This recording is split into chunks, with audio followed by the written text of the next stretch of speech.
안녕하세요, 레츠손입니다. 안녕하세요, A코치 윤코치입니다. 자, 우리 오늘은 저희가 전에 커뮤니티에 올렸던 대로 피팅에 대해서 한번 얘기를 해볼 거예요. 자전거 피팅이 굉장히 중요하고 여러분들도 많은 금액을 투자하고 계시죠? 그래서 저희가 피팅에 대해서 오늘 한번 얘기를 해보려고 합니다. 피팅에 대한 얘기는 전적으로 저희의 사견이고, 그리고 이게 절대적인 의견이 될 수가 없으니까 저희와 의견이 다르더라도 좋은 의견이 있으시면 언제든지 저희와 공유하면서 이야기를 할 수 있으면 좋을 것 같습니다. 코치님은 피팅에 대해서 어떻게 됐어요? 피팅이란 무엇일까? 일단 경쟁이 아니라 그냥 뭐 가볍게 즐기기 위한 라이딩의 피팅이라면 뭐 통증이 없는 포지션을 찾아서 맞추는 게 일단 중요한 거라고 생각을 하고, 자전거를 나에게 맞춘다. 그쵸? 이제 옷도 본인한테 맞춰서 입잖아요? 그런 것처럼 자전거도 자기한테 맞춰서 타야 편안하게 또 재밌게 탈 수 있다고 생각을 하거든요. 짧은 시간 어떤 필요에 의해서 타는 게 아니고 자전거를 운동이나 스포츠로 즐긴다면 꼭 해야 되는 과정이겠네요, 피팅이라는 게. 저는 피팅은 자전거 타기 전에 제일 먼저 해야 되는 중요한 과정이라고 생각을 해요. 아, 가장 먼저 해야 된다. 맞죠? 그러면 이 피팅이 정말 자전거를 타기 전에 최우선적으로 해야 되는 가장 중요한 항목이라고 말씀하셨어요. 그러면은 선수들에게나 경쟁적으로 타시는 분들에게 이게 얼마나 중요한가, 뭐 이런 사례들이나 이런 게 있으셨나요? 일단은 편안하고 통증 없이 타는 거를 위한 피팅도 있지만, 그거 외에도 더 좋은 기량이나 퍼포먼스를 내기 위해서 선수들도 피팅을 하거든요. 예를 들어서 윤코치님한테도 퍼포먼스 트레이닝을 받는 사이클 선수가 있잖아요. 엘리트 고교 선수가 저한테 퍼포먼스 트레이닝을 받으러 왔었는데 이제 은주 코치님한테 피팅도 의뢰를 하게 되었었죠. 제가 처음 봤을 때는 이 가지고 있는 거는 좋은데 자전거에 맞지 않는 포지션을 하고 있으니까 본인 걸 다 쏟아내지 못하는 게 보였어요. 그러니까 맞아요. 저희가 그 선수와 대화를 했을 때 근질이나 스피드나 가지고 있는 건 분명히 있는 것 같은데 그 전까지 시합에서 두각을 드러내지 못했다라는 얘기를 했었거든요. 근데 저는 아무래도 퍼포먼스 트레이너니까 일단은 선수와 함께 대화를 해보면서 저는 피지컬적인 부분으로 접근을 했었고, 은주 코치님이 피팅을 봐주셨어요. 그리고 즉각적으로 선수가 피드백을 줬었죠. 그쵸. 일단은 잘 나오지 않았던 케이던스가 굉장히 잘 나왔고 다리의 피로감도 되게 적다고 느꼈거든요. 피팅 후에 이제 본인만 편하다고 느끼는 게 아니라 대회 출전을 했을 거 아니에요? 그럼 대회 출전에서 좋은 결과가 나타나고 있어서 본인이 굉장히 만족해하고 있어요. 맞아요. 2학년인데도 불구하고 뭐 최우수 신인상도 따고 매 대회마다 금메달, 은메달 이런 메달을 따면서 퍼포먼스가 향상이 되는 걸 저희도 직접 보았는데, 올바른 피팅을 하게 되면서 뭐 편하다, 좋다라는 거 이외에도 정말로 기량이 향상이 월등히 되었다, 뭐 이런 경우가 정말 많다라는 말이죠. 네, 맞아요. 제가 일반 회원들을 피팅을 해드려도 본인들이 느끼세요. 그리고 본인들 도로를 탔을 때 구간의 PR들을 많이 세우시더라고요. 보이는 데이터상으로도 유의미한 변화가 나타난다는 말이죠. 네, 맞아요. 그러면은 여기서 제가 질문이 하나 있는데, 단순하게 자전거를 타면서 무조건 감수해야 되는 안장통 뭐 이런 거 이외에도 동호인이라면은 퍼포먼스를 향상하기 위해서 피팅을 바꿨는데 불편해요, 아니면은 조금 뭐 통증이 발생해요. 그런데 이제 코치님이 보셨을 때는 이게 올바른 자세야. 근데 피팅을 받는 분이 이러면 좀 어디가 불편합니다 라고 하면은 코치님은 어떻게 하시나요? 제가 피팅을 하는 게 100% 다 맞는 건 아니거든요. 근데 본인한테 편한 게 100% 맞는 피팅이 아니에요. 근데 이제 그런 불편함은 있더라도 그런 안 좋은 통증이 아니라 또 기분 좋은 통증이란 게 있거든요. 내가 힘을 써서 뭔가 다리에 펌핑이 돼서 뭔가 근육에 힘을 잘 써지는 것 같다, 뭐 이런 거 같은 경우에는 하루 타고 이틀 타고 이건 나한테 안 맞는 것 같아요 라고 바로 바꾸는 게 아니라, 그래도 적어도 한 일주일 정도는 아픈 통증, 기분 나쁜 통증이 아니라면은 좀 타면서 시간을 가지고 지켜보는 게 좋을 거라고 생각을 해요. 제가 봤을 때는 이제 동호인들이 이런 걸 잘 타기 위해 필요한 유연성이나 관절의 움직임에 있어서 좀 부족할 수도 있어요, 시작하신 지 얼마 안 된 분들이라면은. 그래서 좋은 자세, 포지션이 나오기 위해서 필요한 기본적인 유연성이 있는데 흉추가 뻣뻣하다든가 아니면은 발목이나 고관절이 유연하지 못해서 그냥 딱 앉혀놨을 때는 좋은 포지션인데 페달링이 나오지 않는 경우가 있는 것 같아요. 특히 여성분들은 발목에 힘이 없다 보니까 처음에 와서 타실 때 발목을 하이시는 것처럼 이렇게 세워서 타시는 분이 계시거든요. 근데 본인은 이게 안장이 낮은 것 같다라고 해요. 발목이 이렇게 세워져서 밟지를 못하는데 자꾸 올려달라고 하시는 분이 많아요. 근데 그런 분들은 그렇다고 무조건 올리는 게 아니라 밟는 힘을 키울 수 있도록 좀 지켜보고 그리고 시간을 좀 가진 후에 그 다음에 안장 조절을 할 수가 있거든요. 이것도 훈련을 열심히 타면은 진짜 거짓말처럼 이렇게 세워졌던 페달링이 이쁜 페달링, 힘을 잘 쓸 수 있는 페달링으로 바뀌게 돼요. 그럼 그때 또 안장 조절을 해줘야 돼요. 이 이야기에 약간 뒷받침을 하자면 자전거 선수들 중에 잘 타는 선수들일수록 페달링을 할 때 발목 각도의 그 움직임이 적다라는 그 논문이 있거든요. 물론 이제 100% 적용이 되진 않겠지만 아까 말씀하신 대로 본인이 느끼기에는 우리가 꼬발이라고 하잖아요. 발목을 각도를 크게 해가지고 미는 게 힘이 더 잘 실리는 것 같아도 어필이나 아니면은 꾸준히 힘을 내는 데 있어서는 이게 비효율적이다라는 논문이 있어요. 정보가 있는 데이터죠. 그래서 그런 것을 위해서 어느 정도 피팅에 답이 있는 건 아니지만 여러분들이 믿을 만한 분에게 피팅을 맡기고 있다라면은 본인이 좀 찾고 견뎌야 하는 필요성도 있다. 무조건 편한 거를 쫓아서는 안 된다. 맞아요. 본인 스스로 그거를 판단하지 말고 주위에 괜찮은 피팅샵이 있거나 뭔가 좋은 코치님이 있으면 자문을 구해서 도움을 요청을 하는 것도 좋을 거라고 생각을 해요. 그러면은 아까 제가 처음에 질문했던 것처럼 이제 피팅에 따라서 편안하고 통증이 없을 수도 있지만 그것뿐만 아니라 기량이 정말 월등하게 늘 수도 있다라는 거에 대해서 저희가 지금 얘기를 했어요. 그러면은 은주 코치님 경험에 빗대어서 엘리트 전문 선수들은 어떻게 피팅을 하나요? 저희는 지도자들이 해주시는 경우도 있고 피팅샵을 찾아가서 다시 하는 경우도 있어요. 동호인들처럼? 네, 맞아요. 그리고 이제 경력이 있고 좀 잘 타는 선수들은 본인들이 직접 피팅을 하는 경우가 있거든요. 좀 이제 연차가 오래되고 본인의 스타일이 확립이 된 그런 선수들 같은 경우는 말이죠. 네, 맞아요. 은주 코치님도 혹시 피팅샵에 가보셨나요? 아니, 저도 선수 때 굉장히 많이 다녔어요.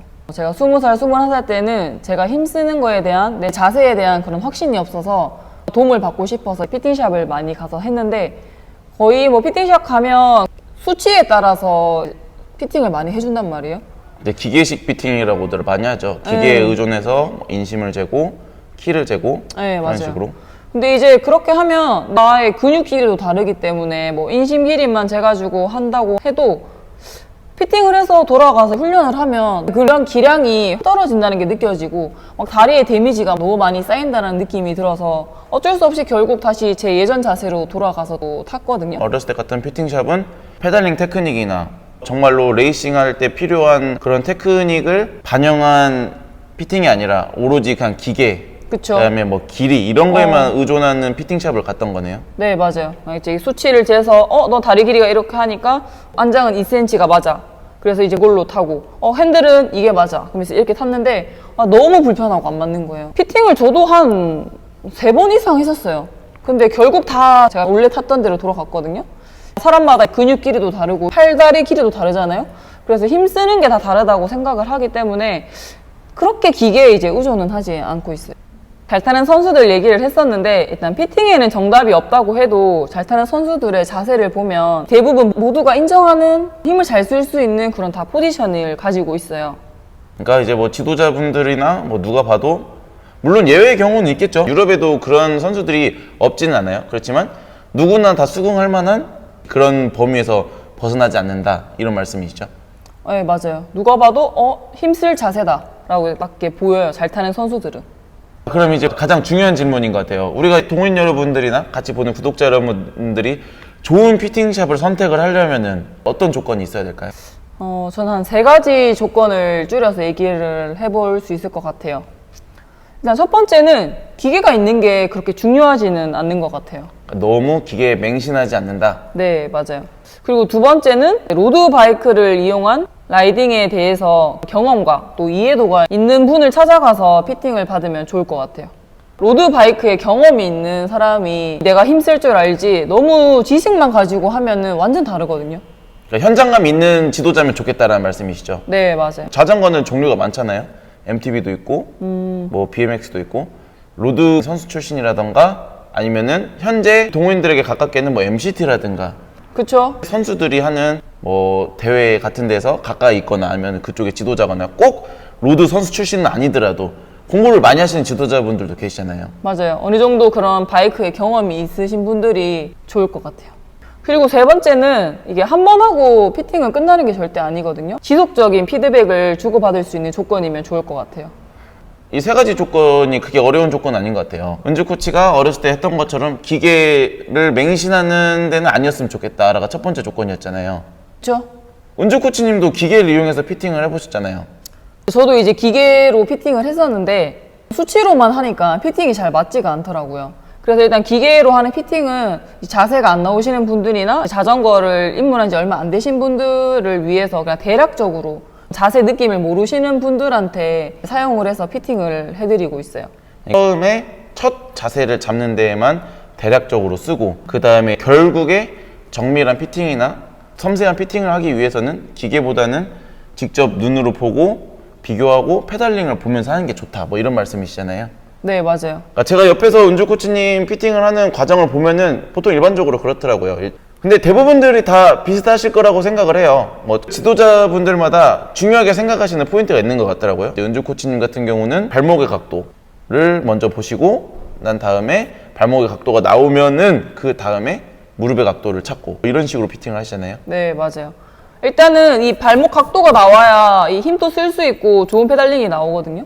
그래서 무조건 수치에 맞춰서 피팅을 하게 되면은 발목 힘이 약하신 분들도 있을 수 있기 때문에 그러면은 이제 페달링이 끊기거나 발목이 세워져서 페달링을 할 수밖에 없어요. 아니면은 유연성이 떨어지시면은 페달링에 문제가 생기실 수도 있고. 맞아요. 근데 맞는 것 같아요. 우리가 아무리 길이를 잰다고 해도 안에 근육의 길이가 다 다르거든요. 키가 똑같은 사람이 있어도 근육이 시작하는 지점과 끝나는 지점이 다르고 발바닥의 모양도 다르고 근데 이 페달링 하는 이 클릿을 밟는 위치, 힘이 전달되는 위치가 가장 효율적이어야 된다고 생각을 하는데 이런 위치가 다른 거를 그냥 길이만 재가지고 당신의 키에, 당신의 인심에, 뭐 당신의 팔 길이에 맞는 피팅은 이것입니다 라고 하기에는 그거는 뭔가 약간 오류가 있다라고 생각을 해요.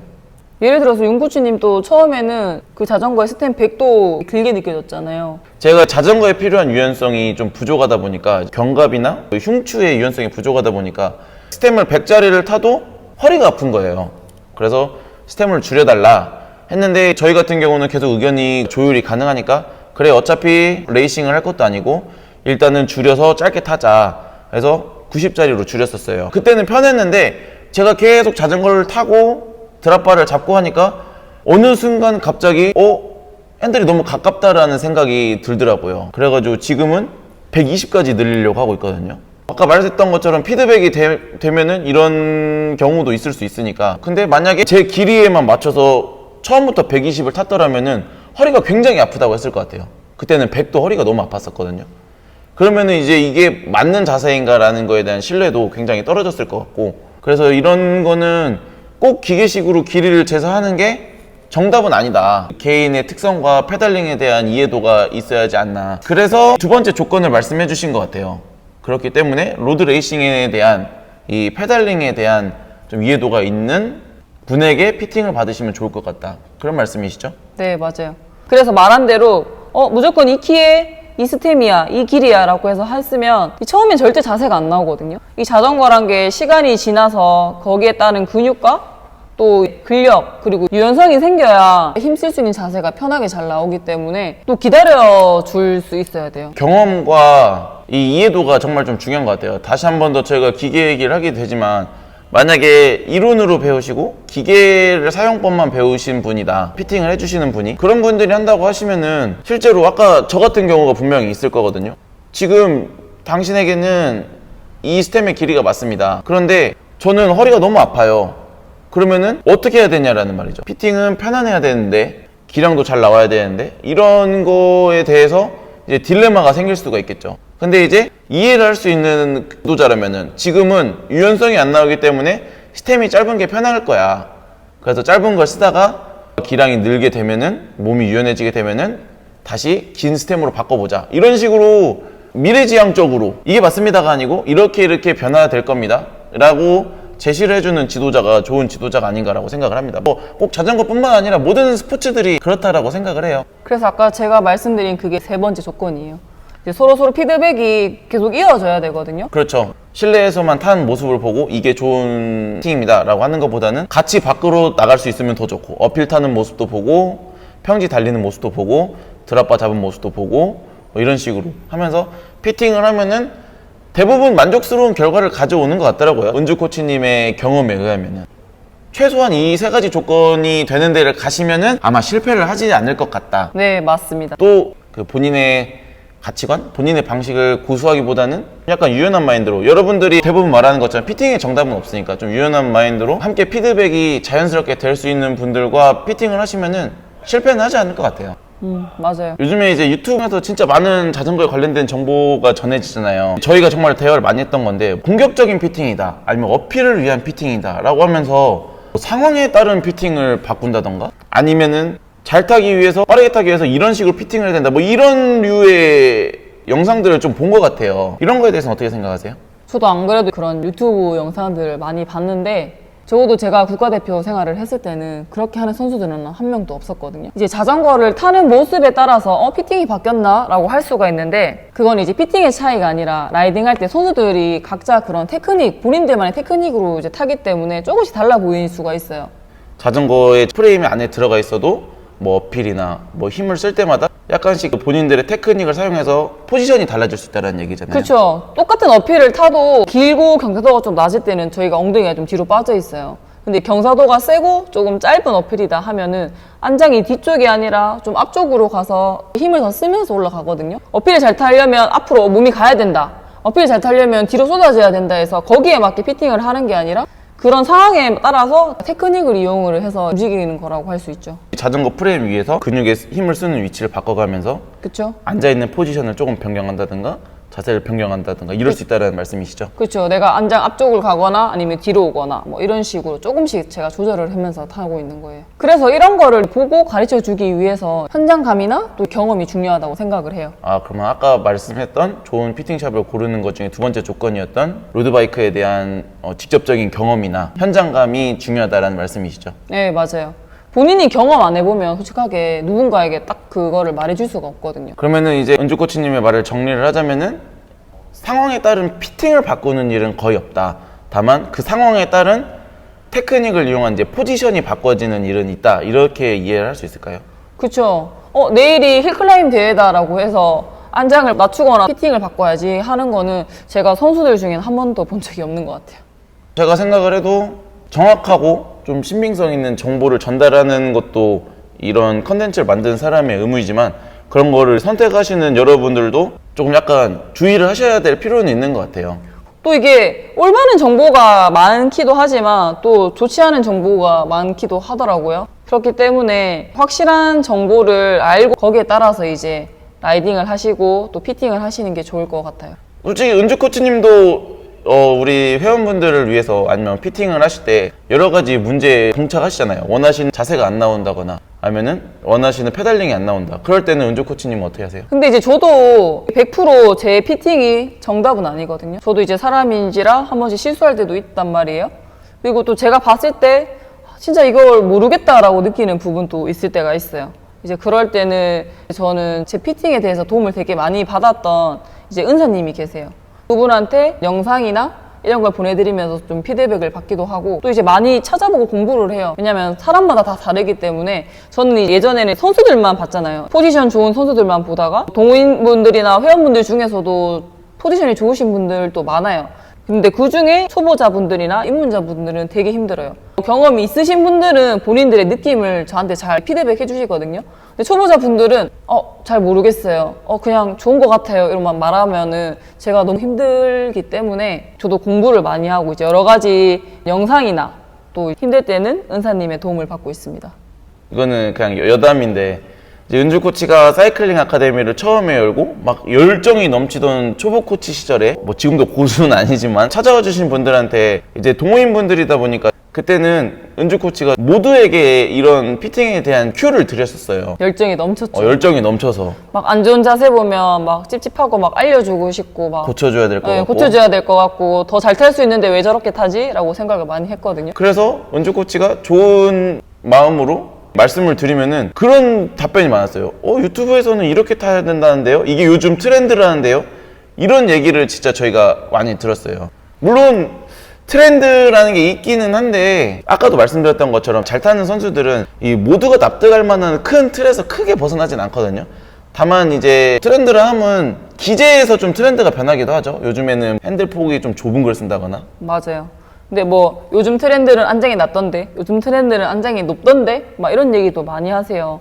저도 피팅을 할 때 제일 중요하게 생각하는 거는 일단 기본이거든요. 기본. 자연스러워야 되는 거. 자연스러움과 그 기본 틀에서 맞춰놓고 이제 여기서 안장 앞뒤 조절 그리고 핸들 높이 조절 이렇게 진행을 하는 거지, 요즘 트렌드라고 해서 안장을 뽑아서 높게, 요즘 트렌드가 안장이 낮게 하니까 낮게, 이거는 맞지 않다라고 생각을 해요. 피팅을 할 때 그런 기준이 있어야 되거든요. 큰 틀에서의 약간의 변화는 모르겠으나 요즘 트렌드라고 낮춰, 이런 거는 앞뒤가 안 맞는 것 같다. 그쵸. 근데 그 트렌드도 보면 좀 잘 타는 선수들이 그렇게 타니까 따라가는 거란 말이에요.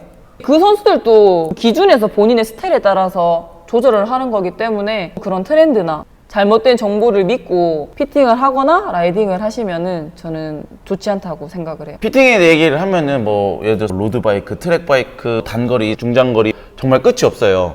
근데 이제 여러분들이 즐기시는 스타일, 그다음에 여러분의 몸 상태에 따라서 적절하고 올바른 피팅을 하셔가지고 항상 즐겁고 재밌게 자전거를 즐길 수 있으면 좋을 것 같습니다. 저희가 이 커뮤니티에 댓글 달아주신 분들을 다 읽어봤는데 또 공교롭게도 대부분들 저희랑 좀 생각이 일치하시는 분들이었던 것 같아요. 댓글을 달아주신 분들은 오늘 영상을 보시면 느끼실 텐데 피팅에 정답이 없는 것도 사실이고 뭐 기계식 피팅에 대해서 얘기를 해주신 분도 분명히 있으셨어요. 그래서 이제 이 영상을 보시고 다른 분들도 본인들이 피팅샵을 선택하는 데 있어서 피팅을 이해하는 데 있어서도 좀 도움이 되시고, 만약에 피팅샵을 가시거나 본인이 피팅하는 데 있어서 좋은 결과가 나올 수 있었으면 좋겠습니다.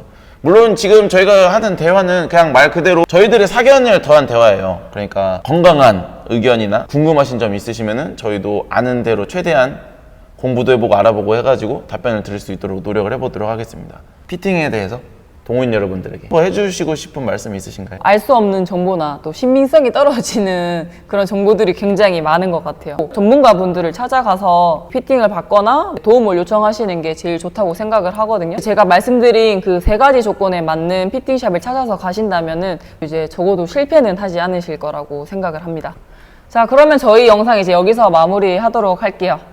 자, 오늘 영상 시청해 주셔서 감사합니다.